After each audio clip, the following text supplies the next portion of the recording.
ನಿವಾಸಿ ಅಂಬೇಡ್ಕರ್ ಸಂಘದ ವತಿಯಿಂದ ಬುದ್ಧಬಸವ ಹಾಗೂ ಅಂಬೇಡ್ಕರ್ ಜಯಂತಿಯ ಅಂಗವಾಗಿ ಎಸ್ಎಸ್ಎಲ್ಸಿ ಹಾಗೂ ಪಿಯುಸಿ ವಿದ್ಯಾರ್ಥಿಗಳಿಗಾಗಿ ಪ್ರತಿಭಾ ಪುರಸ್ಕಾರ ಕಾರ್ಯಕ್ರಮವನ್ನು ಹಮ್ಮಿಕೊಳ್ಳಲಾಗಿತ್ತು.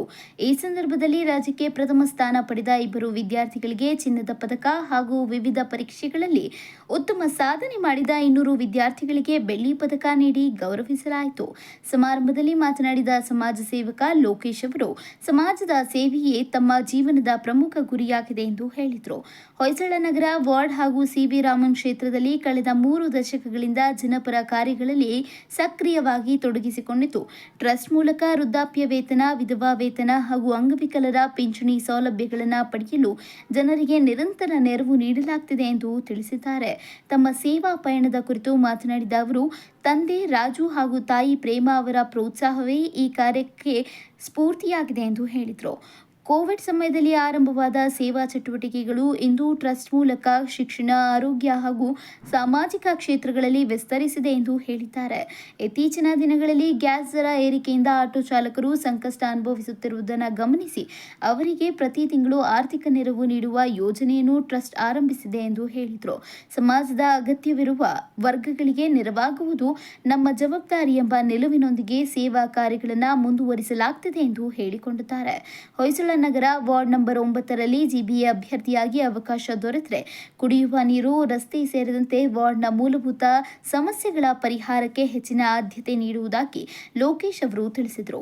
ಜನರ ಸಹಕಾರ ಮತ್ತು ಆಶೀರ್ವಾದ ದೊರೆತರೆ ಇನ್ನಷ್ಟು ಜನಪರ ಕೆಲಸಗಳನ್ನು ಮಾಡಲು ಸಾಧ್ಯವಾಗುತ್ತದೆ ಎಂದು ವಿಶ್ವಾಸ ವ್ಯಕ್ತಪಡಿಸಿದ್ದಾರೆ. ಲೋಕೇಶ್ ಅವರ ತಾಯಿ ಪ್ರೇಮಾ ಮಾತನಾಡಿ, ಯಾವುದೇ ಸರ್ಕಾರಿ ಅನುದಾನವಿಲ್ಲದೆ ತಮ್ಮ ಪುತ್ರ ಸ್ವಂತ ಸಂಪನ್ಮೂಲಗಳಿಂದ ಜನಸೇವೆಯಲ್ಲಿ ತೊಡಗಿಸಿಕೊಂಡಿರುವುದು ಸಂತಸದ ವಿಷಯ ಎಂದರು. ತಂದೆಯ ಆದರ್ಶವನ್ನ ಮುಂದುವರಿಸಿಕೊಂಡು ಸಮಾಜದ ಒಳಿತಿಗಾಗಿ ಶ್ರಮಿಸುತ್ತಿರುವ ಮಗನಿಗೆ ದೇವರು ಇನ್ನಷ್ಟು ಶಕ್ತಿ ನೀಡಲಿ ಎಂದು ಹಾರೈಸಿದ್ದಾರೆ. ಈ ವೇಳೆ ಮಾತನಾಡಿದ ಟ್ರಸ್ಟಿನ ಸ್ವಯಂ ಸೇವಕರೊಬ್ಬರು ಕಣ್ಣಿನ ಚಿಕಿತ್ಸೆಯಿಂದ ಹಿಡಿದು ಕ್ಯಾನ್ಸರ್ ರೋಗಿಗಳಿಗೆ ವೈದ್ಯಕೀಯ ನೆರವು ಹಾಗೂ ವಿವಿಧ ಸಾಮಾಜಿಕ ಕಲ್ಯಾಣ ಯೋಜನೆಗಳ ಸೌಲಭ್ಯಗಳನ್ನು ಜನರಿಗೆ ತಲುಪಿಸುವ ಕೆಲಸವನ್ನು ಟ್ರಸ್ಟ್ ನಿರಂತರವಾಗಿ ಮಾಡುತ್ತಿದೆ ಎಂದು ಹೇಳಿದರು. ಇನ್ನು ಇದೇ ವೇಳೆ ಫಲಾನುಭವಿಗಳು ಮಾತನಾಡಿದ್ದು, ಈ ಸಂಸ್ಥೆ ನಮ್ಮ ಜೀವನದಲ್ಲಿ ಹೊಸ ಬೆಳಕು ಮೂಡಿಸಿದೆ ಎಂದು ಕೃತಜ್ಞತೆ ವ್ಯಕ್ತಪಡಿಸಿದ್ದಾರೆ. ಕೋವಿಡ್ ಟೈಮ್ ಇಂದ ಸ್ಟಾರ್ಟ್ ಆಯ್ತು ಮೇಡಮ್ ಸರ್ ಅವ್ರ ಸರ್ವಿಸ್. ರೇಷನ್ ಕಿಟ್ಸ್, ಸೀನಿಯರ್ ಸಿಟಿಸನ್ಸ್ಗೆ, ಕ್ಯಾನ್ಸರ್ ಪೇಷಂಟ್ಸ್ಗೆ ಎಲ್ಲರಿಗೂ ಮಾಡ್ತಾ ಇದ್ದಾರೆ. ಮಾಡ್ತಾ ಇದ್ದಾರೆ. ಸುಮಾರು ಎಷ್ಟು ಜನಕ್ಕೆ ಈ ರೀತಿ ಒಂದು ಸಹಾಯ ಮಾಡ್ತಾರೆ ಮೇಡಮ್? Over 1000 people madam. 1000ಕಿನ್ನ ಜಾಸ್ತಿ ಹೆಲ್ಪ್ ಮಾಡ್ತಾ ಇದ್ದಾರೆ ಅವರು. ಮತ್ತೆ ಇವರು ಪೆನ್ಷನ್ ಕಾರ್ಡ್ಸ್ ಎಲ್ಲ ಕೊಡ್ತಾ ಇದ್ದಾರೆ ಫಾರ್ ಸೀನಿಯರ್ ಸಿಟಿಸನ್ಸ್. ತುಂಬಾ ಬೆನಿಫಿಷಿಯಲ್ ಅವ್ರಿಗೆ. ನಾನು ವಾಲಂಟಿಯರ್ ಮಾಡ್ತಾ ಇದ್ದೀನಿ ಬಿಕಾಸ್ ಇನ್ನ ಹೆಲ್ಪ್ ಆಗಕ್ಕೆ. ಅವರು ಐ ಟ್ರೀಟ್ಮೆಂಟ್. ನನ್ನ ಹೆಸರು ನಿಶ್ಚಿತ ಅಂತ ಮೇಡಮ್. ನಾನು social animal welfare worker. Lokesh ಅವರು ಬಂದ್ಬಿಟ್ಟು ಲಕ್ಷ್ಮೀಪುರದಲ್ಲಿ ಹುಟ್ಟಿ ಬೆಳೆದಿದ್ದು. ಲಕ್ಷ್ಮೀಪುರ ಆಯ್ತಾ. ಅಲ್ಲಿರೋ ನೇಬರ್ಸು, ಅಕ್ಕಪಕ್ಕ ಮನೆಯವರು ಮತ್ತು ಆ ಲೋಕಲ್ ರೆಸಿಡೆನ್ಸ್ ಯಾರು ಇದ್ದಾರೆ ಅವ್ರಿಗೆ ಸುಮಾರು ಒಂದು 2 ವರ್ಷದಿಂದ ಓಲ್ಡ್ ಏಜ್ ಪಿಂಚಣು, ವಿಡೋ ಪಿಂಚಣು ಮತ್ತು ಹ್ಯಾಂಡಿಕ್ಯಾಪ್ ಪಿಂಚಣು ಮತ್ತು ಈ 3 ತಿಂಗಳಿಂದ ಆಟೋವ್ರಿಗೆ ತುಂಬ ತೊಂದರೆ ಆಗ್ತಾಯಿತ್ತಲ್ಲ, ಆಟೋವ್ರಿಗೆ ಲಕ್ಷ್ಮೀಪುರ ಮೇಲೆ ಎಲ್ಲ ನಿಲ್ಲಿಸ್ಬಿಟ್ಟು ಎಲ್ಲರಿಗೂ ದುಡ್ಡು ಕೊಡ್ತಾ ಇದ್ದೀವಿ. ಟೋಟಲ್ ಸಿ ವಿ ರಾಮನ್ ಕಾನ್ಸ್ಟಿಟ್ಯೂನ್ಸಿಯಲ್ಲಿ 8 ಜನ ಆಟೋರ್ಸ್ ಇದ್ದಾರೆ. ಅವ್ರಿಗೆ ನಮ್ಮದೇ ಆಟೋ ಚಾಲಕರಿಗೆ ಮಧ್ಯಾಹ್ನ ಮೇಲೆ ಊಟ ಕೊಟ್ಟು ಅವ್ರಿಗೆ ಪೆನ್ಷನ್ ಕೊಡ್ತಾ ಇದ್ದೀವಿ ಮೇಡಮ್. 30 ವರ್ಷದಿಂದ ಇದೇ ಕೆಲಸ ಮಾಡ್ತಾ ಇದ್ದಾನೆ. ಈಗ ಅವನ ದುಡ್ಡೇ, ಸ್ವಂತ ದುಡ್ಡೇ ಖರ್ಚು ಮಾಡಿ ಅವ್ನು ಮಾಡ್ತಾ ಇರೋದು. ಯಾರ ದುಡ್ಡು MLAದು, ಸರ್ಕಾರದು, ಯಾರ ಸರ್ಕಾರದು ₹1 ಇಲ್ಲಮ್ಮ. ಅವ್ನ್ ಕಷ್ಟ ಬಿದ್ದು ಬಂದಿರೋ ದುಡ್ಡೇ ಅದು ಮೇಡಮ್. ಈ ಒಂದು ಸೇವೆ ಮಾಡೋದಕ್ಕೆ ಅವರಿಗೆ ಮಾರ್ಗದರ್ಶನ ಏನಂದ್ರೆ ಮಾರ್ಗದರ್ಶನ ತಂದೆ ಮಾಡ್ತಾ ಇದ್ರು. ಅವರು ಮಿಲಿಟರಿಯಲ್ಲಿ ಇದ್ರು. ಅವರು ಜನಗಳಿಗೆಲ್ಲ ಮಾಡ್ತಾ ಇದ್ರು. ಅವರು ಧರ್ಮ ಮಾಡ್ಬಿಟ್ಟು ಬಂದು ಮನೆಗೆ ಕೊಡ್ತಾ ಇಲ್ಲ ದುಡ್ಡು ನಮ್ಮ ಯಜಮಾನ್ರು. ಆದ್ರೆ ಆಚೆ ಜನಗಳು ಕೊಟ್ಬಿಟ್ಟು ಆಚೆ ಜನನೇ ಹೇಳ್ತಾ ಇದ್ದಿದ್ದು, ನಿಮ್ ಗಂಡ ಒಳ್ಳೆಯವರು ಅಂತ ಹೇಳ್ತಾ ಇದ್ದ. ಆದ್ರೆ ನನಗೊತ್ತು ಒಳ್ಳೆಯವರು ಅಂತ ಕಾಣಿಸ್ತಾ ಇರ್ಲಿಲ್ಲಮ್ಮ. ನಿಜ ಹೇಳ್ತಾ ಇದ್ದೀನಿ. ಯಾಕಂದ್ರೆ ನಮ್ ಗಂಡ ಆಚೆವರೆಗೂ ದೊಡ್ಡ ಸ್ಥಾನ ಮಾಡಿದ್ದಾರೆ. ನಮ್ಗೆಲ್ಲ ಯಾರು ದೊಡ್ಡ ಸ್ಥಾನ ಮಾಡಿಲ್ಲ. ಆದ್ರೆ ಅಷ್ಟು ಒಳ್ಳೆ ಹೆಸರು ತಗೊಂಡು ಅದಕ್ಕೆ ಅವ್ರ ಮಗ ಇವಾಗ ಅದೇ ತರ ಜನಗಳಿಗೆ ಅವ್ನು ಮಾಡ್ಬೇಕು ಸೇವೆ ಅಂತ ಮಾಡ್ತಾ ಇದ್ದಾನೆ. ಯಾರ ದುಡ್ಡು ₹1 ಅವ್ನು ಖರ್ಚು ಮಾಡ್ತಾ ಇಲ್ಲ. ಅವ್ನ್ ಸ್ವಂತ ದುಡ್ಡು ಅವ್ನ್ ಕಷ್ಟ ಬಿದ್ದು ಅವ್ನು ಮಾಡ್ತಾ ಇದ್ದಾನೆ ಅಷ್ಟೇ. ಯಾರು ದುಡ್ಡುಗೂ ಕಾಯ್ತಾ ಇಲ್ಲ ಮಗನು. ನಿಮಗೆ ಏನ್ ಅನ್ಸುತ್ತೆ ಮೇಡಮ್, ಮಗ ಈ ಒಂದು ಸೇವೆ ಮಾಡ್ಲಿ ಅಂತಾನೆ ಇಷ್ಟ. ಮಾಡ್ಲಿ ಅಂತ ಇನ್ನ ಮಾಡ್ಲಿ ಅಂತಾನೆ ಆಸೆ ನಮ್ಗೆ ಮಾಡ್ಬೇಡ್ದಂತ ಉದ್ದೇಶ ಇಲ್ಲ. ಎಷ್ಟು ಜನಕ್ಕೆ ಈ ಒಂದು ರೀತಿನಲ್ಲಿ ಸಹಾಯ ಆಯ್ತು. ಇವಾಗ 200-300 ಜನ. ಇವಾಗ 3 ತಿಂಗಳು ಆಯ್ತು. ಇವಾಗ 2 ವರ್ಷ ಆಗೋಯ್ತಮ್ಮ ಇದು ಮಾಡ್ತಾ ಇರೋದು. ಇವಾಗ ಆಟೋವ್ರಿಗೆ ಮಾಡ್ತಾ ಇದ್ದಾರೆ 3 ತಿಂಗಳಿನಿಂದ. ಎಲ್ಲ ಒಬ್ಬೊಬ್ರಿಗೆ ಮಾಡ್ತಾ ಇದ್ದಾರೆ. ಅದ್ರಲ್ಲಿ ಸೆಂಟ್ರಲ್ ಇನ್ನೂ ಜನ ಜಾಸ್ತಿ ಆಗ್ತಾ ಇದ್ದಾರೆ. ಸೆಂಟ್ರಲ್ ಜನ 10 ಜನ ಮಾಡ್ತಾ ಇದ್ದಾರೆ. ಇವ್ರು ಬರ್ದಿರ ಬಾಕಿ ಜನ ಆಚೆ ಜನ ಬಂದ್ರೆ ಅವ್ರಿಗೂ ಹೆಲ್ಪ್ ಮಾಡ್ತಾ ಇದ್ದಾನೆ. ಈ ಪೂಜಾರಿ ದೇವಸ್ಥಾನಗಳು ಇದೆಲ್ಲ ಕಟ್ಟಿರ್ತಾರಲ್ಲ ಅವ್ರಿಗೆಲ್ಲ ಮಾಡಿದ್ದಾರೆ, ಹೆಲ್ಪ್ ಮಾಡಿದ್ದಾರೆ.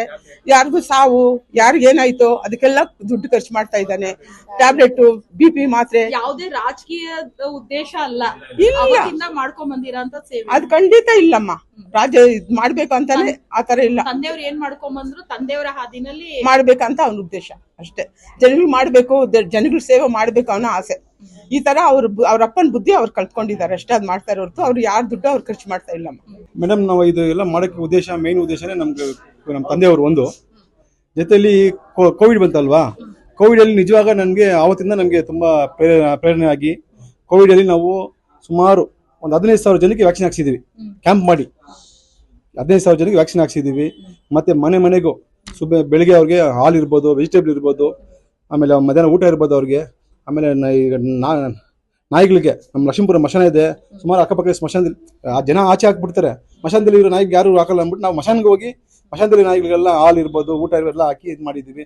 ಅದಾದ್ಮೇಲೆ ಕಾಟ್ಸ್ಟೋನಲ್ಲಿ ಒಂದು ಕೌ ಶೆಡ್ ಇದೆ, ಹಸುಗಳ ಒಂದು ಶೆಡ್ ಇದೆ. ಅಲ್ಲಿನೂ ಸುಮಾರು ಒಂದು ಫುಲ್ ಟ್ರಕ್ ಇದು ತರಿಸಿ ಅಲ್ಲಿನೂ ಅವ್ರಿಗೆ ಇದಾಕಿದೀವಿ, ಅವ್ರಿಗೆ ಫುಡ್ ಹಾಕಿದೀವಿ. ಸರ್, ನಿಮ್ಮ ಒಂದು ಈ ಸೇವೆ ನೋಡಿ ರಾಜಕೀಯದಲ್ಲಿ ರಾಜಕೀಯ ಸೇವೆ ಸಲ್ಲಿಸೋದಕ್ಕೆ ಏನಾದ್ರೂ ಅವಕಾಶ ಬಂದ್ರೆ ಯಾವ ಒಂದ್ ರೀತಿನಲ್ಲಿ ಉಪಯೋಗಿಸ್ಕೊತೀರಾ ಸರ್? ಖಂಡಿತ ಮೇಡಮ್. ಈಗ ಏನು ಇಲ್ಲದೆ ಇಷ್ಟೆಲ್ಲ ಸೋಷಿಯಲ್ ವರ್ಕ್ ಮಾಡ್ತಾ ಇದ್ದೀರಾ. ರಾಜಕೀಯದ ಒಂದು ಸ್ಥಾನಮಾನ ಅಂತ ಸಿಕ್ಕರೆ ಇನ್ನೂ ಹೆಚ್ಚಿನ ರೀತಿ ಜನಗಳಿಗೆ ಸೇವೆ ಸಲ್ಲಿಸಬಹುದಲ್ವಾ ಮೇಡಮ್? ಖಂಡಿತ ಇದಕ್ಕಿಂತ 10 ಪಟ್ಟು ಮಾಡ್ತೀನಿ. ಇನ್ನ 10 ಪಟ್ಟು ಕೆಲಸ ಜಾಸ್ತಿ ಮಾಡ್ತೀನಿ. ನಮ್ಮ ಜನರಿಗೆಲ್ಲ ನಾವು ಇಲ್ಲಿ ಹುಟ್ಟು ಬೆಳೆದ ಜಾಗ ಇರೋಲ್ಲ, ನಮ್ಮ ನೇಬರ್ಸ್ ಯಾರು ಇಲ್ಲ, ನಾವು ಇವ್ರ ಜೊತೆ ಹುಟ್ಟು ಬೆಳೆದಿದ್ದು. ಅದಕ್ಕೆ ಇವ್ರನ್ನೆಲ್ಲ ನಾನು ಯಾರು ರೋಡಲ್ಲಿ ಕೊಟ್ಟು ಕಳ್ಸಬಾರ್ದು ಅಂತ ಮನೇಲೆ ಕರ್ಕೊಂಡ್ಬಂದು ಮನೇಲೆ ಕುಳಿಸಿ ಕೊಡ್ತಾ ಇದ್ದೀನಿ. ಇವ್ರಿಗೆ ಯಾರಿಗೂ ಡಿಫ್ರೆನ್ಸ್ ಗೊತ್ತಾಗಬಾರ್ದು ಅಂತ.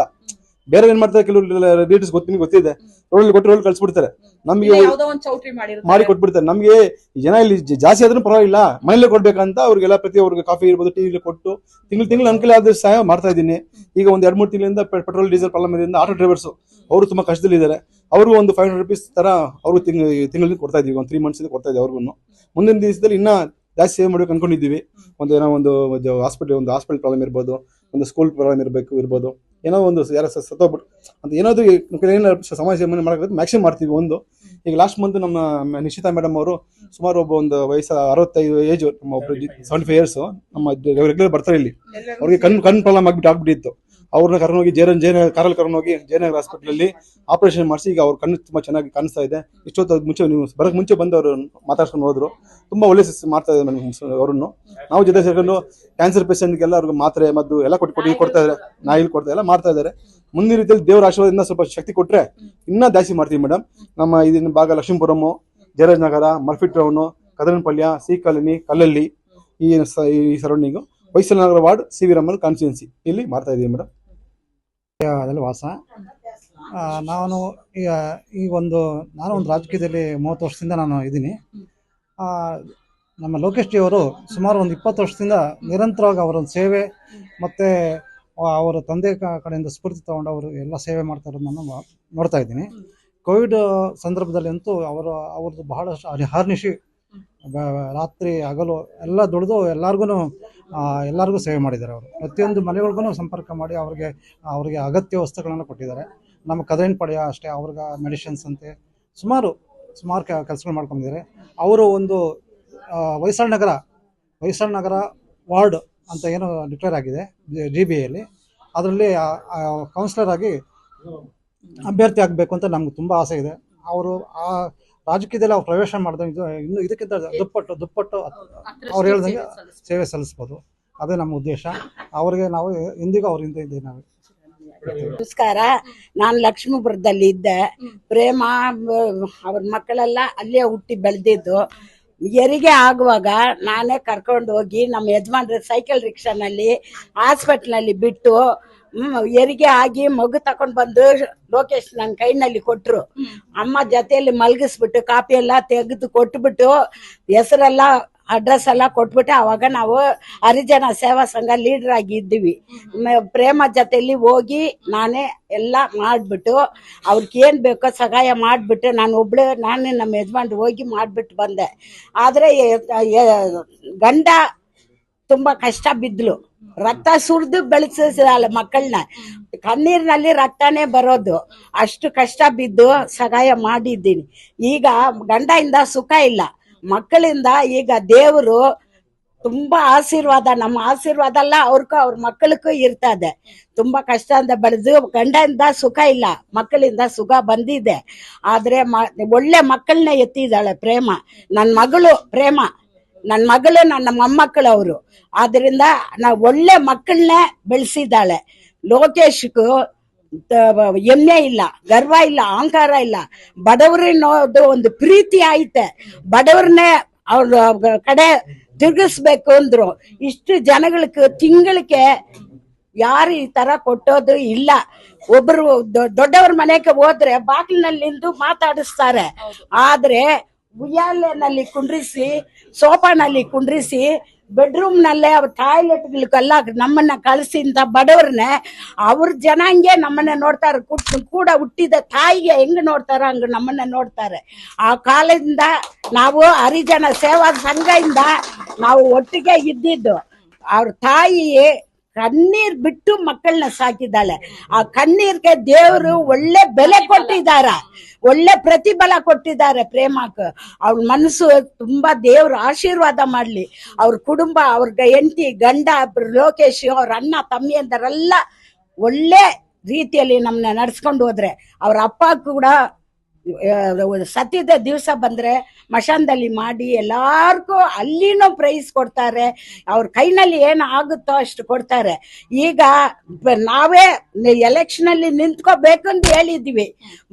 ಏನೇ ಆಗ್ಲಿ ನಮ್ಮ ಏರಿಯಾನಲ್ಲಿ ಹುಟ್ಟಿದ ಮಗನು ಇವಾಗ ಗೆದ್ದು ಬರ್ಬೇಕು. ನಾವೆಲ್ಲ ಹೋರಾಟ ಮಾಡಿ ನಾವೆಲ್ಲ ಲೋಕೇಶ್ ಕಡೆನೆ ನಿಲ್ಲೋದು, ಅವ್ರಿಗೆ ಓಟ್ ಹಾಕೋದು. ಅವ್ರನ್ನ ಬಿಟ್ರೆ ಬೇರೆ ಕಡೆ ನಾವು ಯಾರ ಕಡೆನೆ ತಿರ್ಗೋದಿಲ್ಲ. ನಾ ಇಂಥ ಮಕ್ಕಳಿಗೆ ಒಳ್ಳೆ ತಾಯಿನ ಕೊಟ್ಟು ಒಳ್ಳೆ ರೀತಿಯಲ್ಲಿ ಬೆಳೆಸಿದ್ದೆ.